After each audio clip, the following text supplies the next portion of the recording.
Thank you so much. Thank you for the warm introduction. And thank you to everybody who's here today.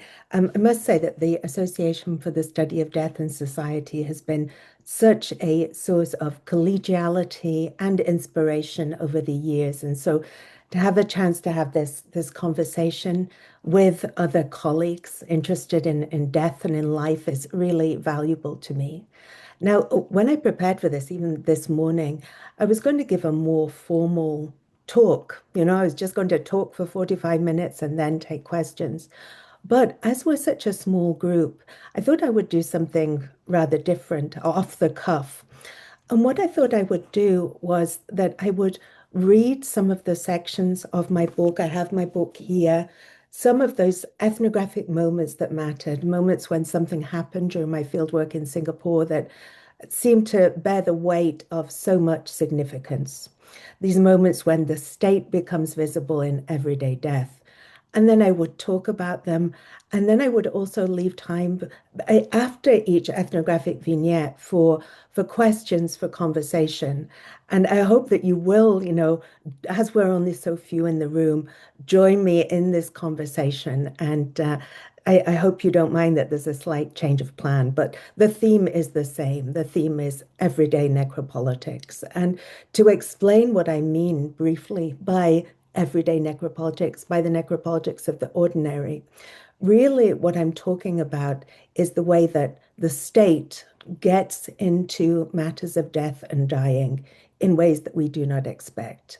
When we think of necropolitics as a field, and of course it is an incredibly rich academic field, then most often we think of necropolitics in the context of perhaps violent regime change. We think of bodies in war. We think of the use of DNA technologies to identify bodies of the missing, for example. And we think of the political manipulation of very particular types of bodies. So we think of all the way that the body of Mao and his preservation in Tiananmen Square might speak to the continuing relevance of his ideological regime.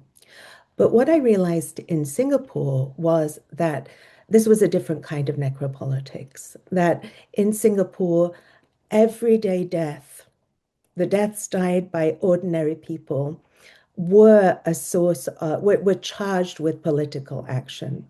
And that this was happening in a stable secular state. This wasn't the context of war. This wasn't a place of violent regime change. And so I became very, very interested in really how does the politics get in? So I'm going to begin by reading a little bit from the start of my book. And it's a scene of an exhumation. So one June night in an overgrown cemetery in the center of Singapore, I sink my shovel into red clay and I begin to dig for a corpse. The grave, the burial plot of the Lee family, is set in a hollow on a steep hill among multiple other graves, tightly packed in an overwhelming wildness of green. The seeming lack of order, graves near hidden in a tangle of lalang grass, on the verge of falling to ruin among the weeds, disguises complex layers of intention. This cemetery, Bukit Brown, is laid out according to the principles of feng shui. Each grave is placed to ensure the well-being of the living by garnering the power of the landscape and channeling it through carefully configured bones.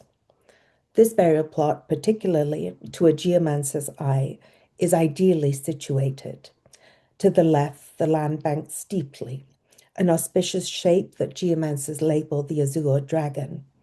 To the right, the ground falls away gently, the form of the white tiger. This night, however, there can be no concern for geomantic alignment. This wave of the cemetery is to be raised to make way for a new bypass, and the Lee's grave is the fifth to be emptied. Turned clay marks the places where we've exhumed bodies on previous nights. I dig the grave with Lim Ah Chu, a day laborer employed by the exhumation contractor. We arrived at the gates at dusk, when the cemetery echoed with the calls of long-tailed macaws. But by midnight, the place is near silent.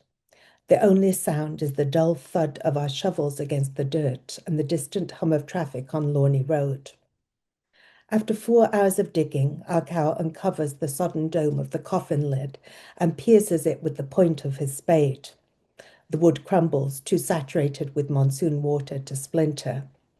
Our cow lowers his feet into the flooded pit, a cigarette clasped between his teeth. Knee-deep, he hands up a femur stained brown with lines of tendon. He fishes for the skull and finds it. Patches of matted hair remain like felt, but most of the teeth are gone.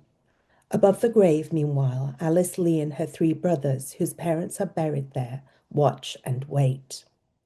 In the final act of the exhumation, our cow raises a sledgehammer and brings it down with force on the headstone. The stone, with its glazed photographs of Alice Lee's parents as newlyweds and the family name written in red to signify permanence, splinters with each hammer blow.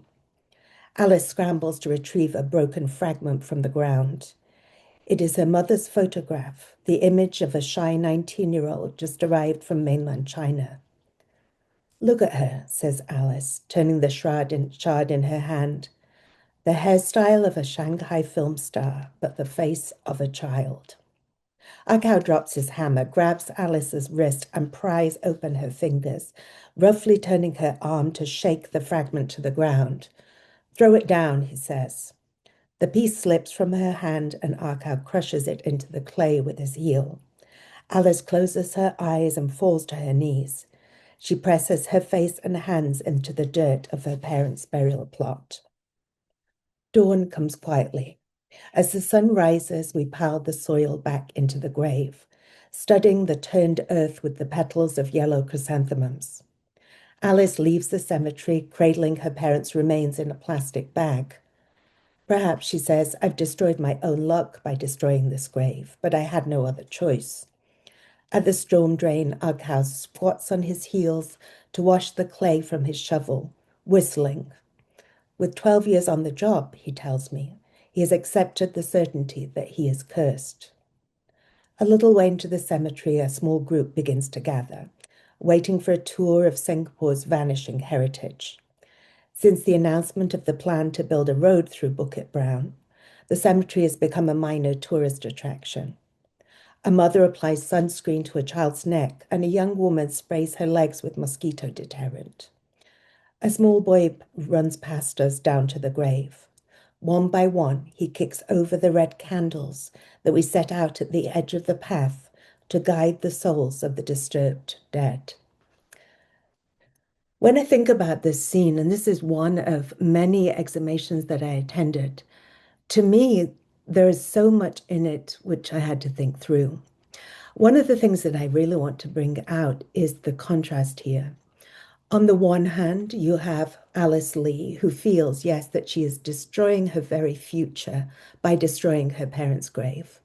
Afterwards, she's haunted by the image of her mother appearing as what's called a hungry ghost, the worst form of the abandoned dead. She sees her mother as a skeletal being, the ribs open to reveal the landgrass tangled around the heart. She feels that her hands are stained with the clay of their grave, that she cannot scrub out death from her being. You have our cow, who has also just accepted the fact that his life is destroyed by this work. But then at the same time, you have the vast majority of Singaporeans for whom Bukit Brown is a minor tourist attraction. You might go there perhaps to walk your dogs, even to ride horses through the cemetery. You might go for a tour to see the graves of Singapore's historical famous figures. You might go there for a nature walk or to spot birds. Most of Singapore's population do not share the feeling of Alice Lee. So then you have a very, very interesting situation. You have a situation where there is this massive destruction of the dead. But I argue, well, it matters explicitly to a few, to people like Alice Lee and our cow. It comes to shape the life of everyone else. So that's one of the big questions I'm trying to probe. How does the state get in? Both for people who really believe that the dead matter, that they are destroying their ancestors' graves, they're destroying ancestors themselves, and for those who do not. here, one thing I'm also trying to do is look at those details. You know, all these details matter.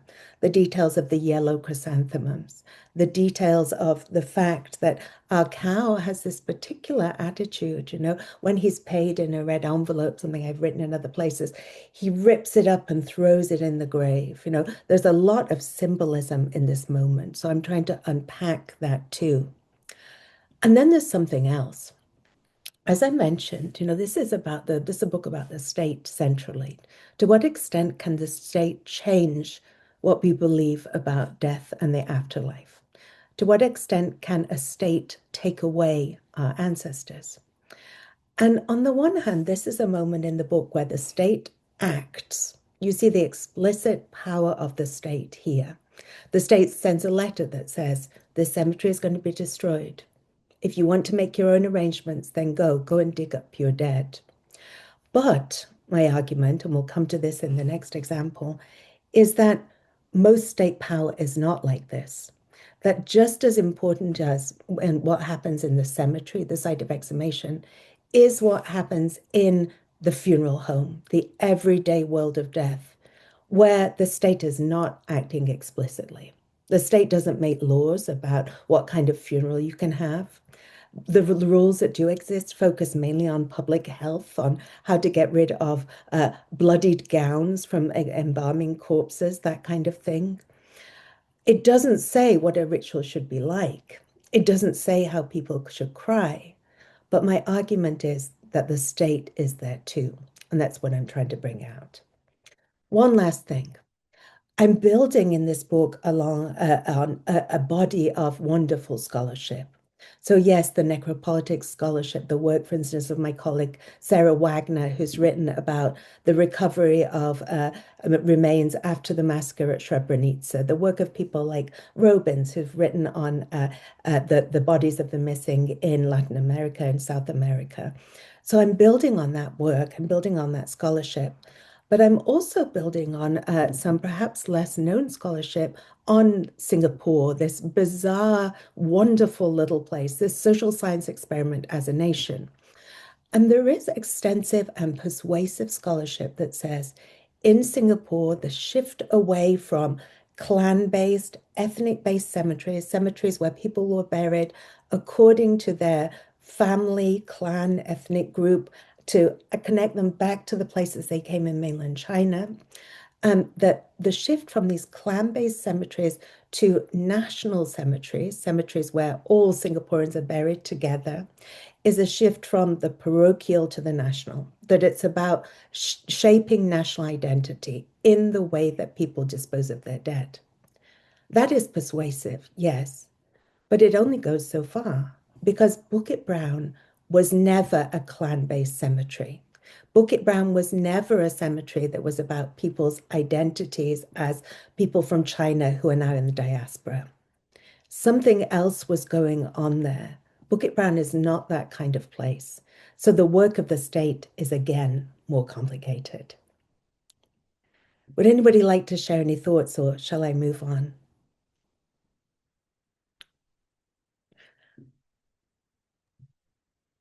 I think I had a very small question. I think the Yes, scene of of course.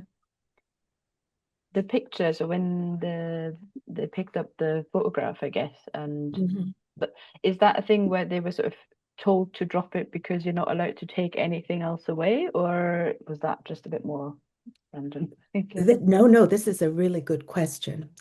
So what's going on there is that there is this belief that the soul will go, the soul will stay, will attach to wherever its name is written or where its image remains. Okay. So if you take that piece and bring it back into your house, then you are doing something that is very, very dangerous. Already there's a great deal of uncertainty of if we recover these remains, which are then cremated and then put in columbarium niches. If Hmm. we recover these remains, can we move our ancestral souls with their bones to the new places where they will stay? Can we do that? That's the question. And a lot of people believe, no, that isn't possible. When I exhume my dead, I'm just going to lose them. You know, people don't want to go and visit the columbarium niche. because they Mm-hmm. feel, no, it's this place of emptiness. I haven't managed to really adequately move my dead. And so what our cow is trying to do is in destroying the writing in red, which is a central sort of point where that the dead are fixed to their place. This is Mm-hmm. my dog coming in. Sorry, ignore the door opening. By doing that, then our cow is trying to make sure that nothing can hold on to something else, that only the dead stay in their bones so that things can be, so that their souls can be properly transferred. There's also this tension, and actually, the fifth chapter of the book is called Grave Goods, and it's about these tensions surrounding materiality. Because it's a really strange position to find yourself. On the one hand, you have these remains of your dead, but you never wanted them. You don't really want to keep them. You don't know whether they're empty or loaded with meaning, you know? And then the photograph, she so much wanted to keep it, but then she also wanted never to be in the position of it being there on the ground. So it's this very, very tense relationship. And this sense that, why so much work for something that never holds really all that was lost, you know? Mm-hmm. That this photograph is so important, but it just is never enough. So that's one of the tensions that I'm drawing out there. Mm-hmm. Very interesting. Yeah. I think maybe there was another question. Yes.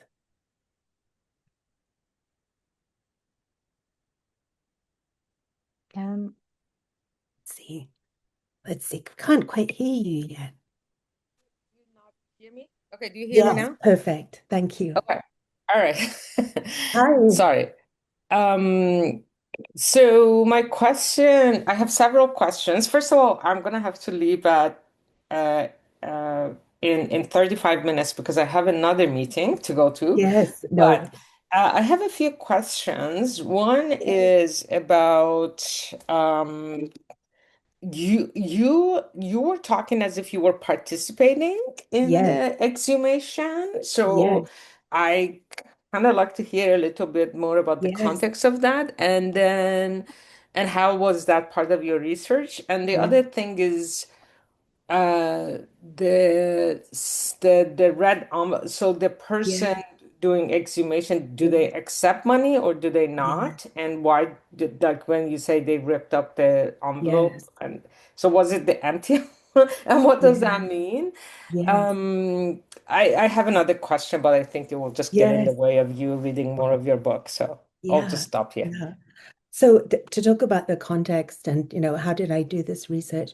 So, and I'm an anthropologist, and I'm an anthropologist who's much more interested in participation than observation.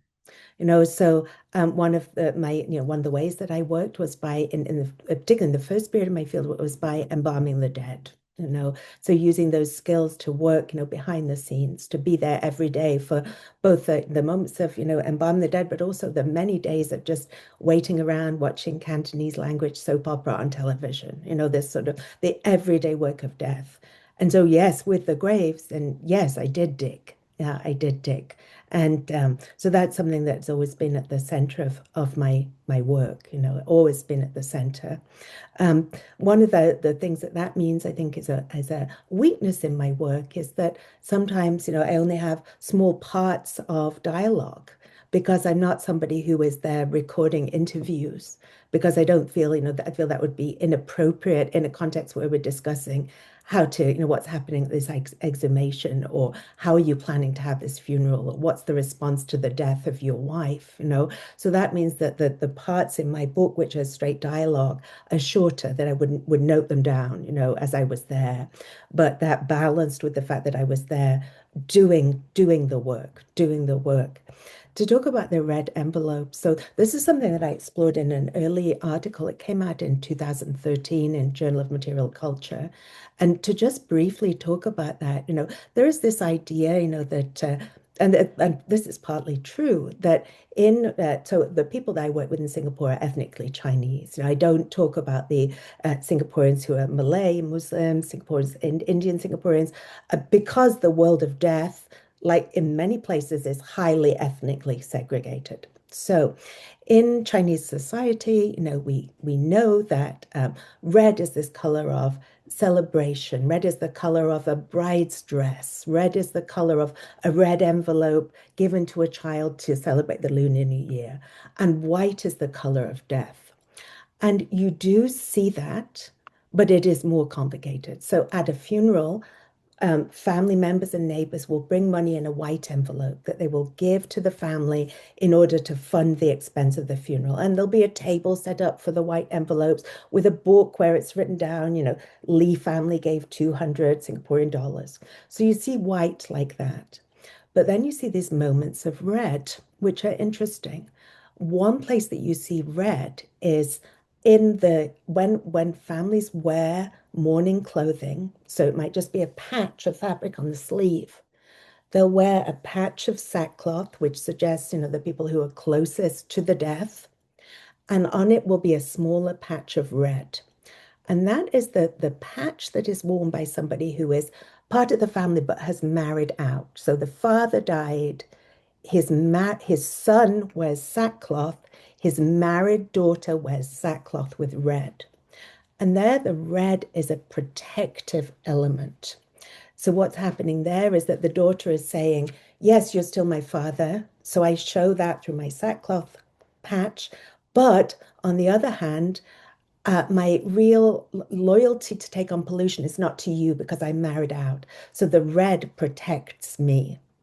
The red of a traditional bride's dress, as much as it is celebratory, is protective. The woman would leave her family, perhaps her mother-in-law would be cruel to her, perhaps she wouldn't have children. So red has this both celebratory and protective element.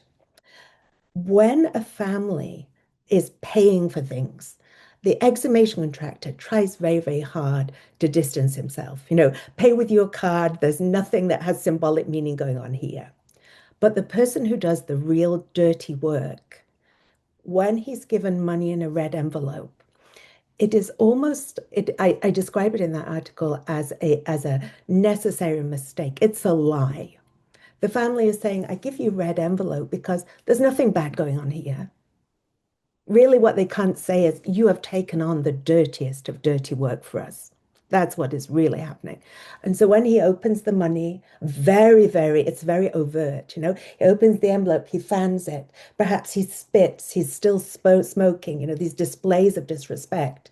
And then he takes the money and he shreds the round envelope and throws it in the grave, as if to say, I will not go on with your pretense. Don't deny the fact that I did this highly polluting work for you. Let's not pretend that this red envelope is representing something that is all okay, because it is not. Let me move on to the next section. For those who joined recently, as this is such a small group, rather than give a talk, I decided to do something rather different, just, read small sections of the book. All right.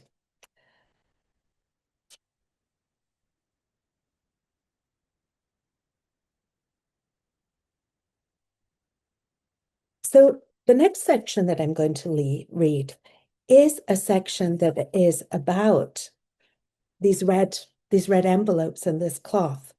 And it's a section where I'm trying to look at the way that funeral ritual has changed and why. One of the big questions that I'm looking at here is, why is it that if you look at the everyday world of death, funeral directors will tell you both that everything has changed. The world of death is unrecognizable in the space of a generation. But they'll also tell you, well, we do these things because this is our tradition, because, this is how we've always done things, this is why we keep things that matter. And what I'm doing there is trying to look at, when things change, why? Why are certain things held on to? Becoming, the thing that this is the essence, this is what we must do. And other things are discarded seemingly without regret. So I'll read a section of the ethnographic introduction from the beginning of chapter 3. A set of photographs from the family album at An Yu Seng, that's one of the funeral parlors I worked in, is perhaps from the 1950s, although no one is certain of the date. In the first image, a man sits in squalor on a stained tatami mat. the floor around him littered with ritual paper, thrown in a moment of exhilaration amid the sorrow, now trodden into the oil-stained dirt floor. He wears Hokkien mourning dress, a woven hemp headpiece and a jacket made from sackcloth. His sandals are made with torn strips of sacking dipped in tar, tied onto his feet with twine. The man holds a paper lantern, a lantern that carries his father's soul. The lantern captures the camera's flash, a point of light in an otherwise dismal scene. His dead father looks on, framed in a funeral portrait in the top right-hand corner. In the portrait, the resemblance between father and son is clear, but the funeral image was taken long before. In the photograph, the father appears younger than his son, curiously cheating time in his death image. In the second image, a gold-masked man balances on stilts. A fellow performer, a woman with white paint on her face, passes close behind him, making the gold figure appear as a multi-armed god. What was it like to be a mourner at a funeral like this? What do you remember? I asked Mrs. Ang. She described how ritual engaged the body, the long hours of squatting and kneeling before the casket during the perhaps 9-day funeral, and the nights spent in half sleep on the hard floor behind the dead. The coarseness of mourning clothes on sticky, unwashed skin, wrists and ankles rubbed raw by the unfinished edges of sackcloth gowns. The smell of a Chinese funeral in Singapore in the days before embalming and air conditioning. Incense, sandalwood, and sweat.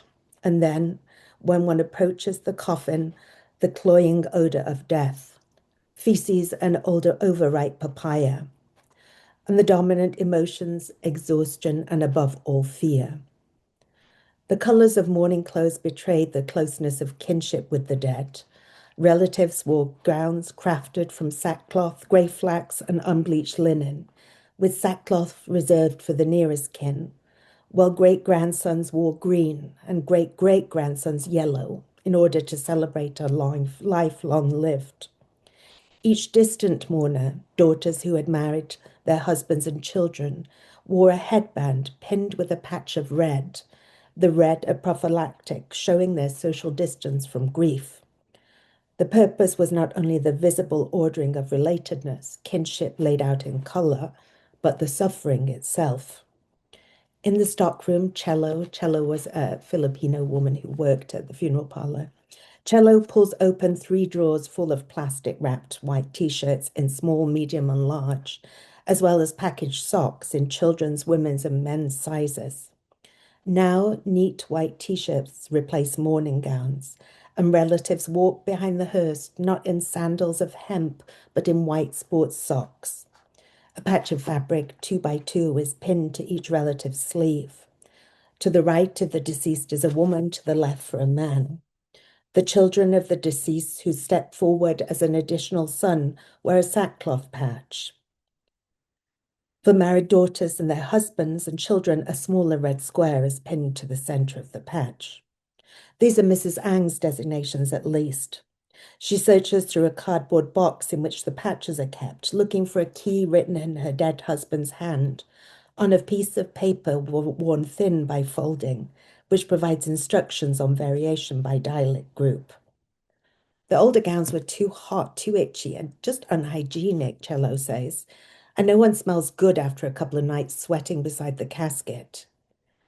But wasn't the suffering part of the intent, I ask, and here I was remembering Arthur Wolf's statement that sackcloth is, I quote, the very essence of mourning, expressing sorrow and a complete rejection of personal comfort.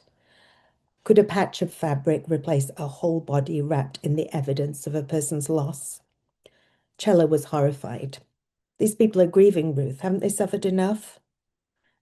So what are the patches for? I asked. So guests can identify family members, like boutonnieres at a wedding, showing everyone who's in the wedding party. Now, one thing that I want to do in that chapter was really look at these very particular moments of transformation, and there are many of them. And when we read in-depth studies, then quite often there are quite simple narratives set out, that funerals have gone from being complicated to simple, from highly religious to secular, from public to private. And some of those traces, some of those patterns, that unilinear shift, we can find in Singapore. So there, I think in that moment, you have a shift in ideas about what grief should look like, how it should be, that connects to shifting ideas about what it means to be a person. But there are also more complicated changes going on. Because while the suffering is different, suffering is still there. Family members still sleep beside the casket. They still walk through the streets in stocking feet. And some of the changes are far more complicated than this simple, complex to simple, religious to secular, public to private. In this chapter, another thing that I look at is the emergence of the funeral parlor. It used to be that funerals were always held in public areas with people coming in and out, their neighbors seeing, everybody saw death. And then you have the emergence of smaller funeral parlors in streets set away in usually in industrial estates, not in areas where people live. These small funeral parlors where people can have seemingly simpler, more private funerals. But actually, when we look at the kind of funerals that happen there, it isn't that simple at all. One thing that happens is that funerals that have felt to be particularly problematic, funerals that are felt to be so polluting, so dangerous, for instance, the funeral of somebody who commits suicide, have moved to the parlor. So what we see isn't the end of beliefs about pollution. It is their containment in other places. So when we look at these shifts in the Singaporean world of death, those simple narratives, this unilinear narrative of change is not there at all. I'll move to one other example and then we'll have time to discuss. Now, as I mentioned, one of the central things that I'm trying to do in the book is really look at how does the state get in? We began with the scene from the exhumation where you have the direct action of the state. Now, even when the state acts directly, the way that it affects people is not always predictable. It's not, the technologies of domination are not straightforward. But then you have this whole world of death, which many people would say was not political at all. One of my questions is, how does even grieving come to align with state policies? Because of course, the state does not say, this is how you should cry. So let me read this short ethnographic vignette. It was a week of suicides and subsequent long hours at the mortuary. Late on Wednesday afternoon, the collection men brought another corpse from the coroner's ward at Singapore General Hospital. A neighbor had found Bao Pequin's body at the base of an HDB, that's the Singaporean high-rise blocks, in Bukit Batok. She had jumped from a 12th floor apartment, landing on her side on a carpet of pearl grass. Pequin was 40 years old, unmarried, and an only child. The previous day, she'd been discharged from the psychiatric ward at Tan Tock Seng Hospital, the last of many hospitalizations that had punctuated her life. Pequin's body lay on the steel mortuary table. As Lavender, the embalmer, massaged her limbs, easing embalming fluid through to the fingertips, she remarked that she could feel the multiple breaks in Pequin's bruised left arm. We watched as the embalming fluid flooded to the surface, lifting out the dull purple where her blood had pooled. The uneven line in her fractured collarbone was visible beneath her skin. Her face, however, was entirely undamaged, her skin moth-white, her expression untroubled. Later that evening, once Pequin was embalmed and dressed, we lifted her body into a casket and wheeled it into the funeral parlor. Her elderly father was waiting there in one of the plastic chairs. Dina, her family's domestic worker, helped him to his feet. Leaning heavily on his walking frame, he came forward. Best not let your tears fall into the casket, Uncle, Lavender said. I thought initially that she was afraid that the crying would hold back the soul, but she explained later that she was concerned he would disturb the makeup she'd carefully applied. Pequen's father was suddenly angry. You think I shouldn't cry for her? You think it's shameful? Who else will? I've been crying for her all my life. Who should have grieved for this woman? No one, according to traditional understandings of what constitutes appropriate grief. Hence Mr. Bauer's unease at being seen to cry, and his presumption that Lavender's comment was a judgment.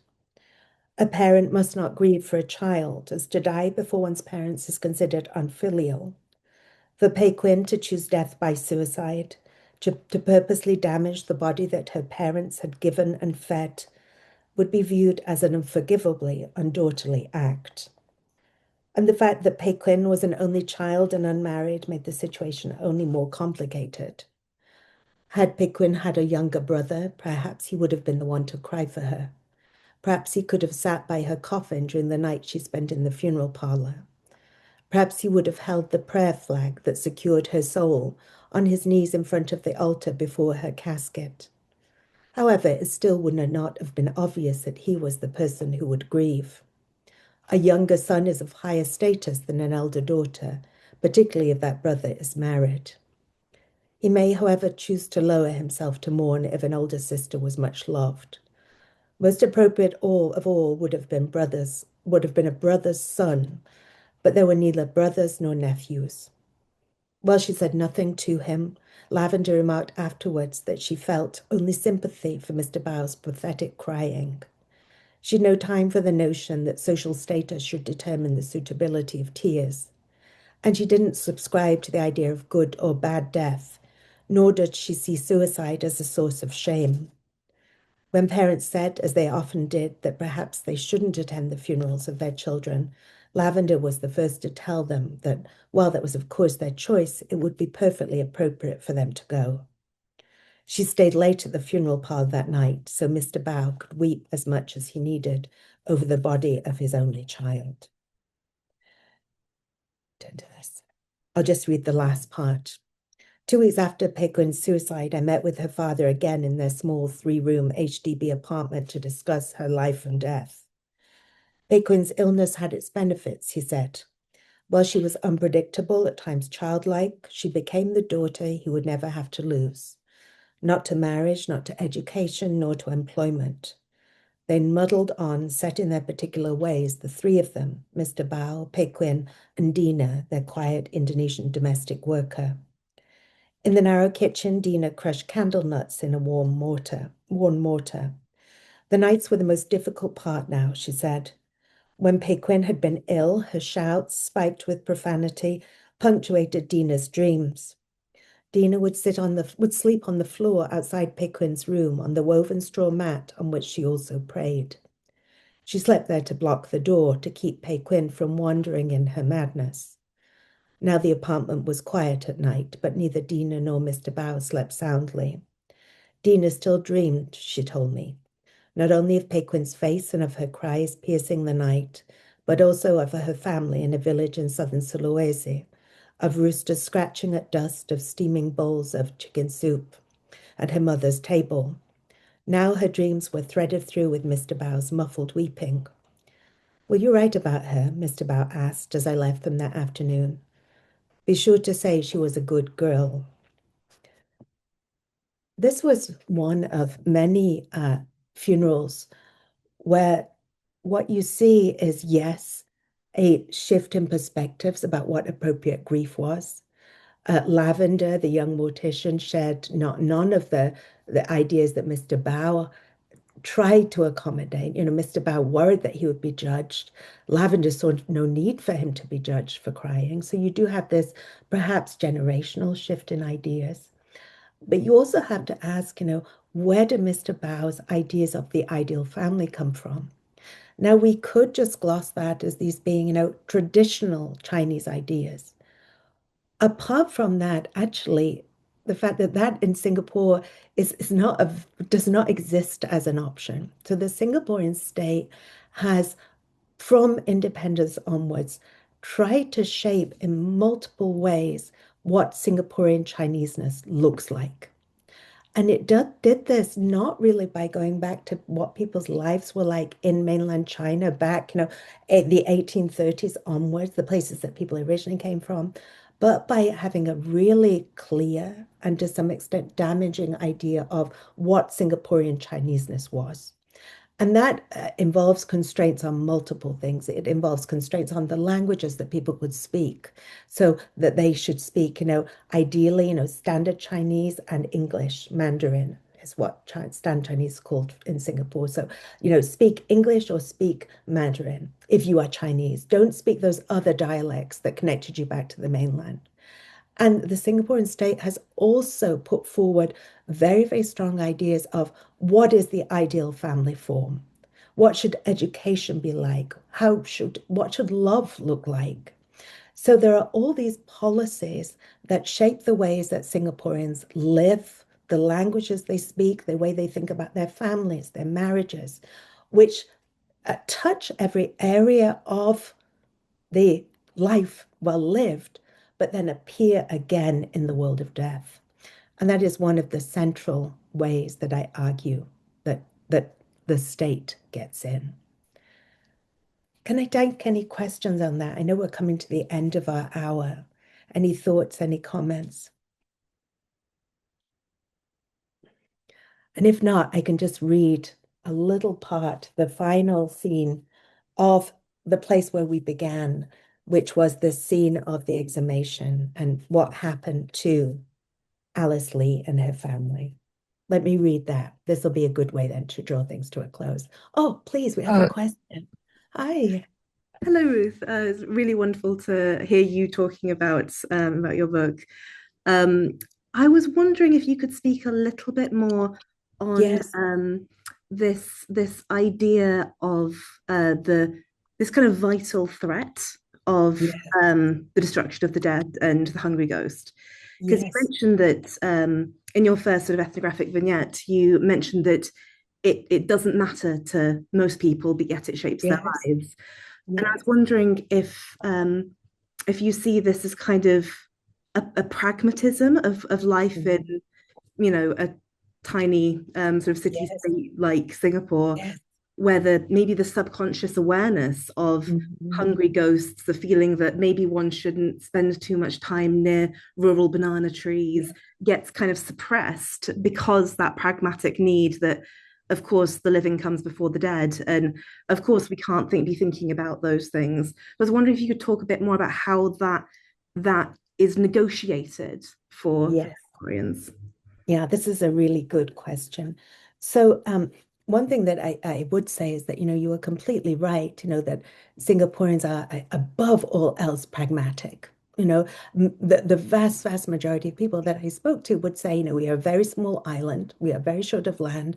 Of course, housing for the living must take priority over housing for the dead. And I don't think really that is a case of, perhaps for some, but for most, I don't think this is about suppressing, this idea that, that this is really damaging. I think a lot of people just don't believe that it is.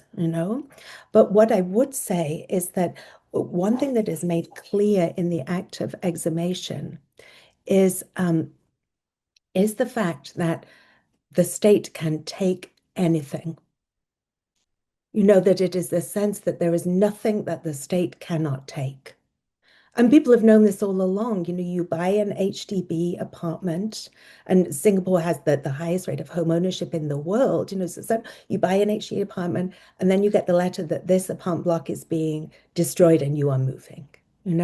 So there is every element of life can be taken.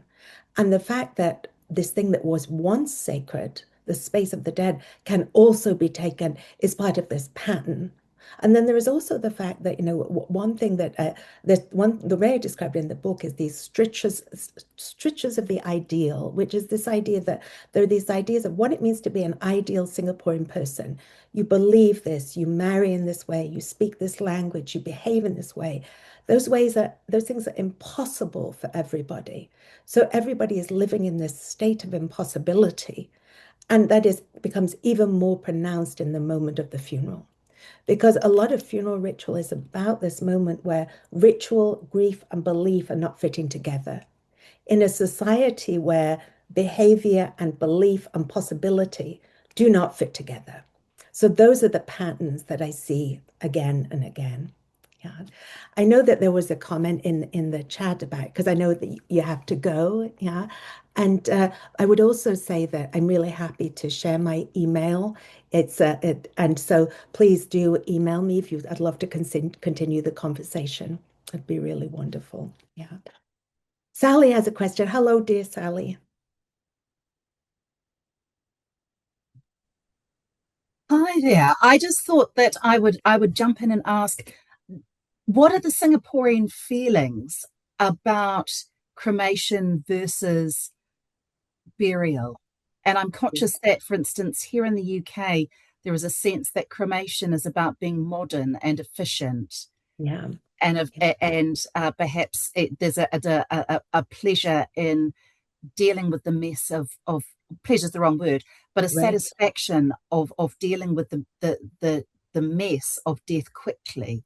Yes. Yeah. But the meanings of cremation are very different in Asia, and I wondered if you could talk about the tension between burial and cremation for a Singaporean person. Yeah. So this is very interesting. So if at one point in the early days, before Singapore became a nation, when Singapore was a colony, then burial for ethnic Chinese Singaporeans, the picture for Malays and Indians is different. So burial was everything. You must bury. That was the only way to dispose of the dead. In the 1970s, that really began to change. And that began to change in part because the states that it was very, Chinese made. Also because funeral directors managed to sort of massage the presentation of cremation to make it an acceptable technology. So in mainland China, the people that I work with practiced double burial.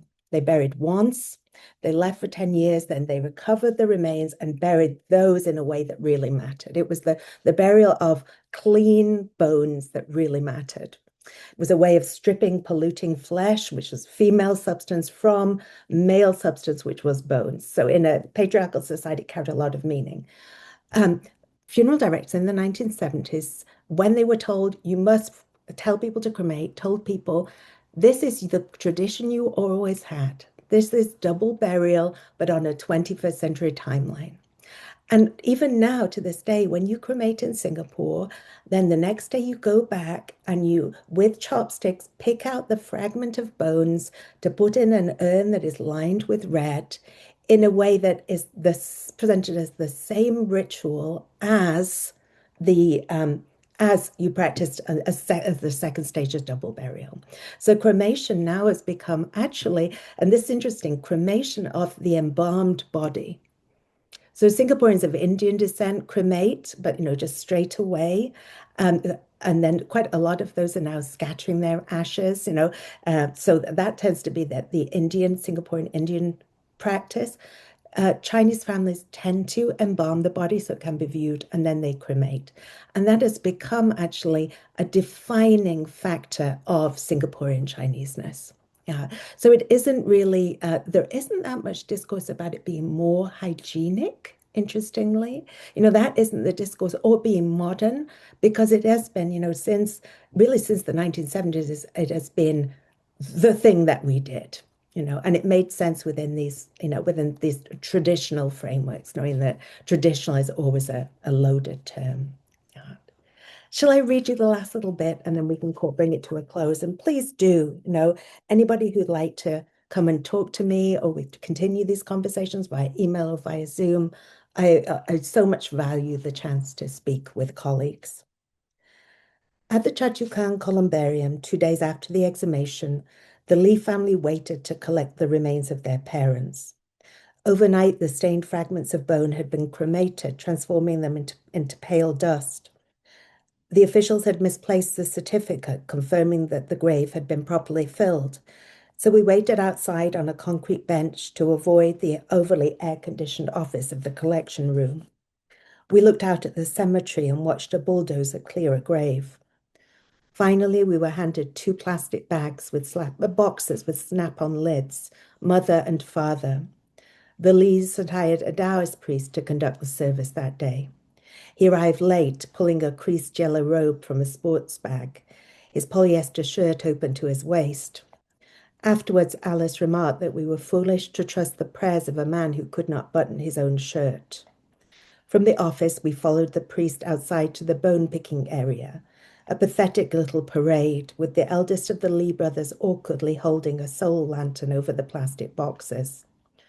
The priest snapped off the lids, laid out a red napkin, and piled the remains on top of it.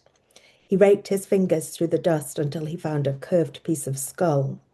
Padding the neck of the urn with another red napkin, he created a scaffold with the stained jade bracelets from the grave and poured the ashes into it, setting the skull fragment on top. In the narrow aisle of the Chatukhang Chinese columbarium, another family had already arrived to transfer the remains of their exhumed relative into a niche. They'd laid out a table of food offerings. The priest shouted, each trying to drown out the other with their chanting. The ashes in urns were placed behind a new marble name tablet and sealed with cement. In the corner of the parking lot was a metal dumpster, a communal place to burn paper offerings, something that was forbidden in front of the niches. Behind the dumpster, a grassy ravine led to a dry storm drain. The priest remarked that this was an auspicious place, as, according to the principles of feng shui, the ancestors should look down on a rushing river. With the afternoon monsoon rains, the water would swell here. It had so on days earlier, leaving behind a wake of mud and trash that extended high up the grass verge. The Lees had brought a black garbage bag full of spirit money. They first tossed white paper strips into the fire, the lowest denomination notes of the Bank of Hell, an offering to neglected ghosts. For their own dead, the family threw higher value currency notes and gold and silver paper into the flames, shouting, "Fortune, fortune." It was a moment of peculiar exhilaration in a night and day of sadness. Burned paper wheeled in a blown sky.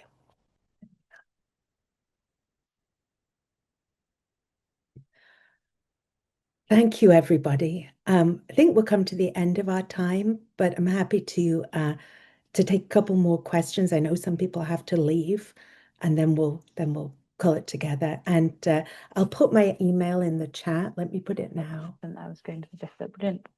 And then everybody, I'd love to hear from you. I'd love to hear about your research interests and what brought you to the talk today.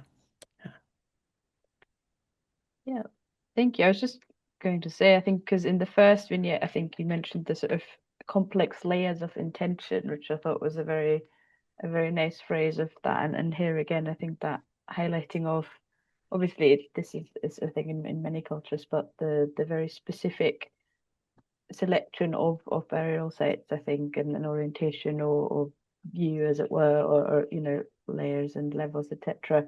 And I think just as a kind of additional element that becomes complicated with that kind of exhumation and removal and having to move the remains, etc. So Yes. quite a Yeah, and it also gets more complicated still because the columbaria that people place their niches in are also temporary. So you know that the land that they are built on is not guaranteed. So there is never a guaranteed final resting place for the dead. yes, I think, and I guess especially with the belief of yeah, the kind of disturbed dead and the restless dead, I guess, then, or the kind of Right. soul and the ghost, possibility of ghosts, etc. That seems like a very, yes, quite a worrying possibility, I think, essentially what you just said of, okay, there's no guaranteed place of rest. Yes. Yeah. Yeah.